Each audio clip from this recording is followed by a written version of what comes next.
information about nutrition, specifically the donuts that you might be consuming each Sunday after Mass.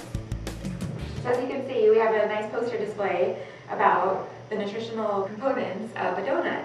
So our visual display is representing if you ate one donut every Sunday for a year. And we did the math, and that calculated to be 5.4 cups of extra sugar that you would consume in a whole year. That is a lot of extra sugar that your body doesn't need. And we also figured out how much fat that'd be consuming, and that would be 3¼ cups of fat in a year. And this is just Crisco to represent the amount of fat that would be added to your body. Ew. So granted this is over a year, but that's a lot, right? So we also looked at the various types of donuts you could be eating.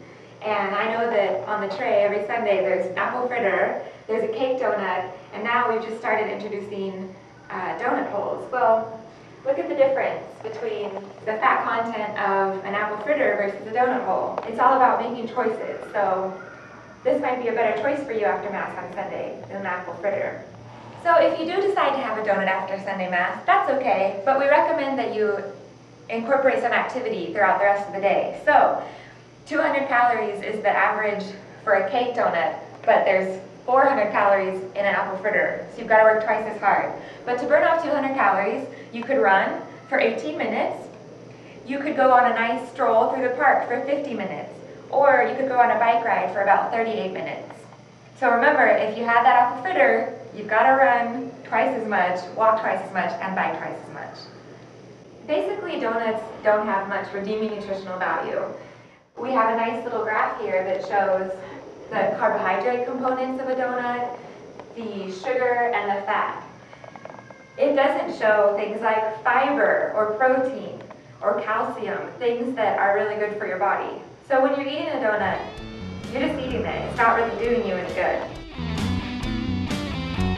So it's never too late to try something new, and we just want you to keep nutrition in mind. So if you have a big bear claw or apple fritter in the morning, then maybe have a lighter dinner, or try some fruit or some vegetables to incorporate in your diet the rest of the day.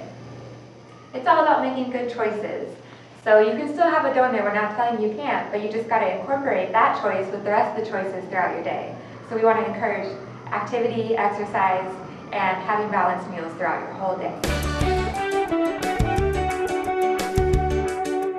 So these next two posters we created, actually it was inspired by our discussion for the middle school age, because these are two things that middle schoolers have problems with, or when these problems develop at that age. So such as not getting enough calcium and not eating breakfast. So we wanted to reiterate to everyone that it's important to get calcium and eat your breakfast, but specifically if you have young children, these are really important things to remember. So when kids get to that middle school, high school age, that's when they become more independent with their eating. They may choose not to have milk or good milk products. So, but that's a dangerous thing to do because that's the age when kids are still growing and their bones are growing, and that's when they have their most growth, so that's when you need to support that growth with good calcium intake. So some ways that are easy for kids to get their calcium are maybe just have a pack of yogurt that you can throw in your bag and then you can eat throughout the day. Or in breakfast, make sure you're having cereal, and then you can put good low-fat skim milk on your cereal. Calcium is really important in weight loss. They've done studies that show that calcium helps burn fat faster in your adipose cells than without calcium. So if you're looking at weight loss things, then that's a good thing to add into your diet as well. You can get calcium in dairy products, but for some people they have a dairy allergy. You can't do that. So other ways to get calcium are eating green leafy vegetables, so spinach, kale, those kinds of things. But you can also get calcium in fortified things such as orange juice or fortified other juices and grain products.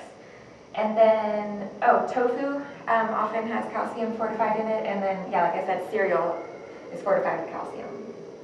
So, starting off your day with a good glass of milk and cereal leads us into our next discussion of why it's important to eat breakfast. So many people don't eat breakfast, and they don't realize the damage they're doing to their bodies. They're not giving their brains enough glucose and energy to think throughout the day, and it's been proven actually that people who consume breakfast actually have lower body weights than those who do not. And so the importance of breakfast is huge. You do need to focus on a healthy breakfast, not just a donut or something high in sugar and fat. You want to go with maybe a banana, something that's easy to do. You can throw it in your bag on your way out the door.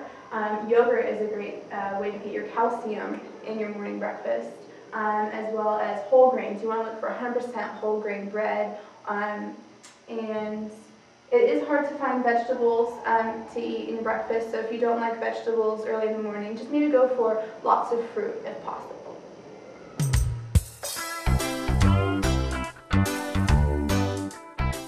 So we're glad you came to the website today to look at our nutritional display, because it's important that you're educated about nutrition and know what's in your food that you're eating.